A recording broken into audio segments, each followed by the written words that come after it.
The Jan transfer window is now closed. Manchester United only making two signing, which is a left back and a centre back. We know that a left back was a priority in this Jan transfer window, being that we missed to sign a left back in the summer transfer window. So to me, I'll say signing a left back in the Jan transfer window, I'll say is something good because that was the signing that was prioritized first. Getting a young centre back, Aiden Heaven, also I'll say is something good, though it wasn't something that Manchester United really wanted, but also knowing that he's young, getting for it's being said that United paid a few around 300,000 pounds to Arsenal to get that younger player. So getting him to me, I'll say is a bonus, knowing that he'll be a future for the club.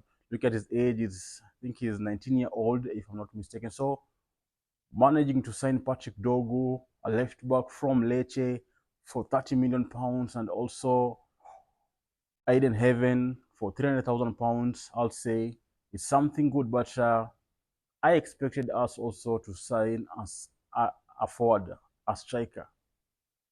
We were nearly close to signing Matthias Tell from Bayern Munich.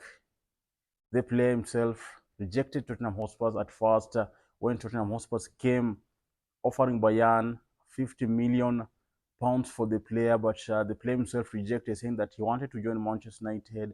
Then Manchester United got to negotiations with Bayern Munich, and at the end, they did not come to agreement. And Bayern Munich rejected Manchester United offer. Manchester United were offering a loan move with a buying option, but it's being said that Bayern wanted a permanent signing for Matthias Tel. Also, it also is being said the reason why Manchester United back out from the deal is because Bayern Munich wanted Manchester United to pay a few around £5 million with Manchester United. Looking at it, seeing that they're being told to pay a few around £5 million and with no buying option for Matthias Tel. So I think that's why Manchester United dropped back from the deal. And the way it is, we didn't manage to sign a striker. So I'll say Manchester United, that £5 million, €5 million, £5 million, Manchester United, if they could have negotiated so well, I believe they could have even lowered it to even 3 million.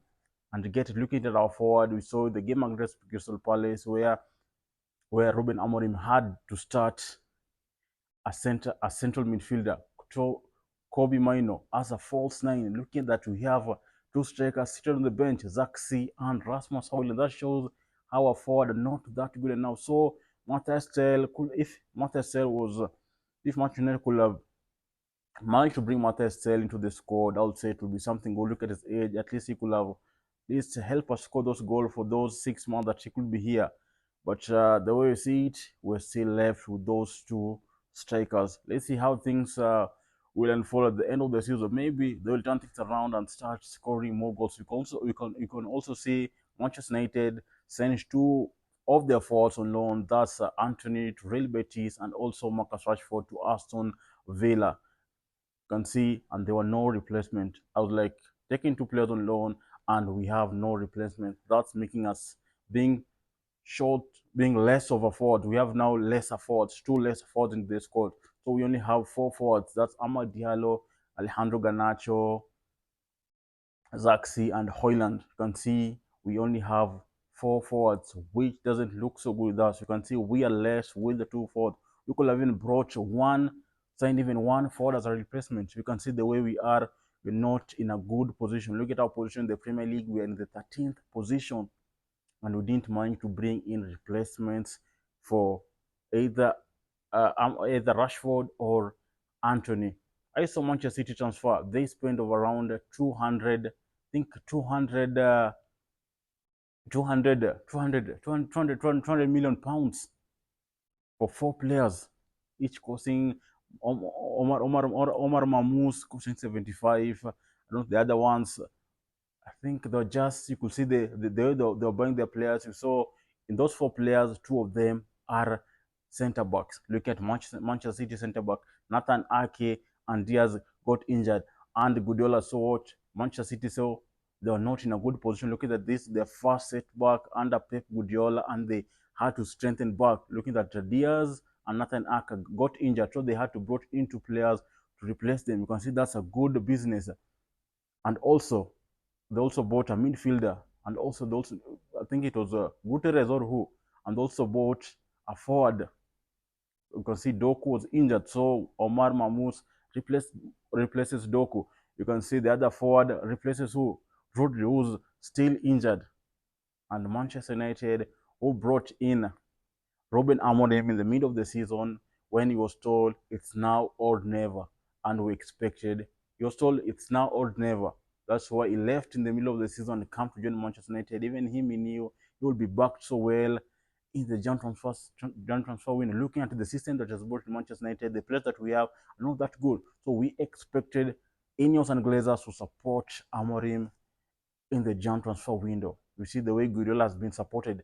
Just first setback of the season, City are saying that they're not going to qualify to the Champions League next season, and they splash a lot of the money in the market. With Manchester United, we're in the 13th position, 13 points below the relegation zone, but we're just kind of comfortable.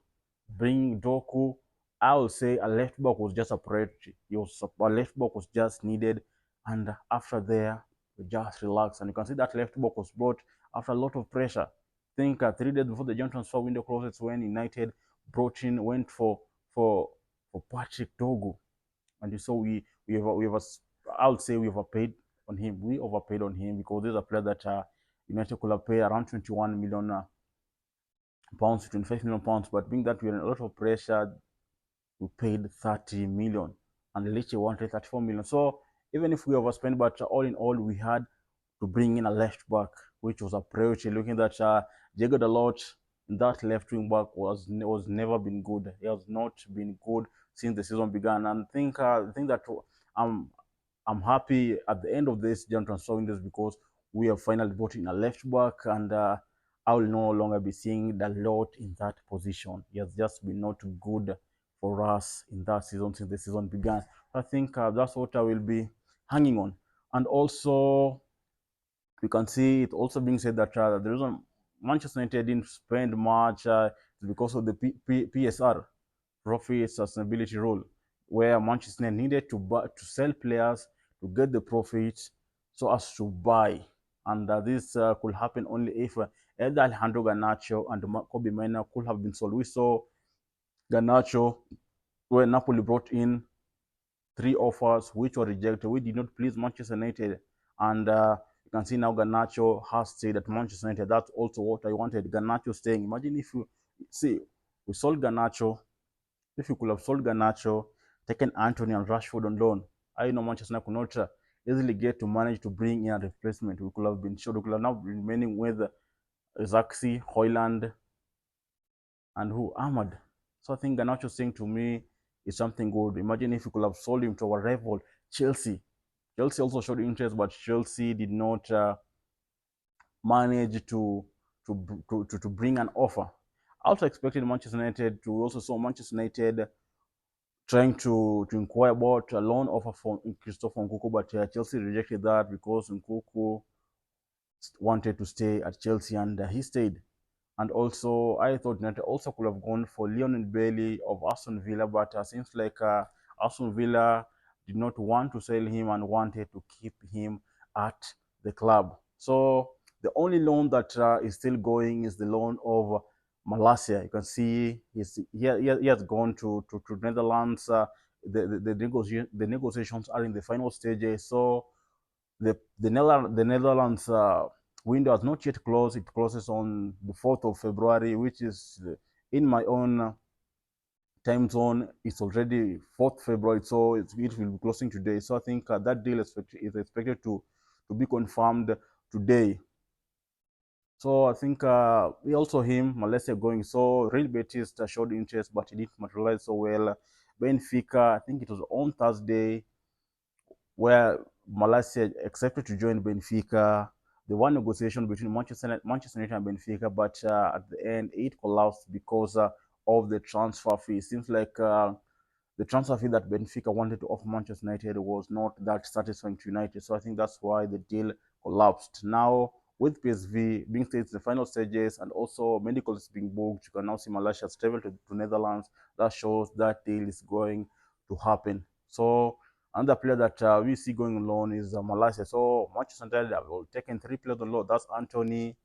Anthony has gone to Betis on loan, but in his contract there's no buying option. That means after the loan move, after the loan ending, he'll be back at Manchester United, and United will see if they'll sell him in the summer.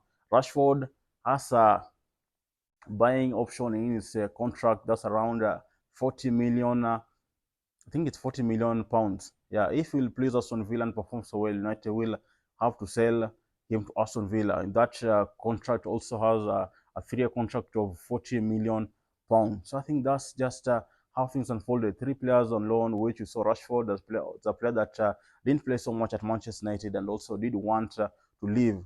Even that interview that he had behind the club saying that he's ready for a new experience, a new environment. I think he has found it to Aston Villa. So I think also you can see his salary. United could not have to pay a huge salary of £325,000 to a player who's not playing that much. You can see under Ruben Amorim, since the game against Manchester City derby, he hasn't played for almost a month. So United take him on loan to Aston Villa and paying.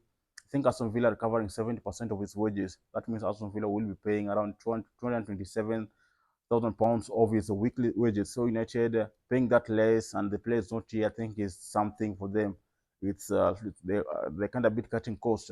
So I'll say this jump transfer window, I'll say we had just to get a striker, but it's unfortunate we didn't get a striker. So let's just see how it will how things will go.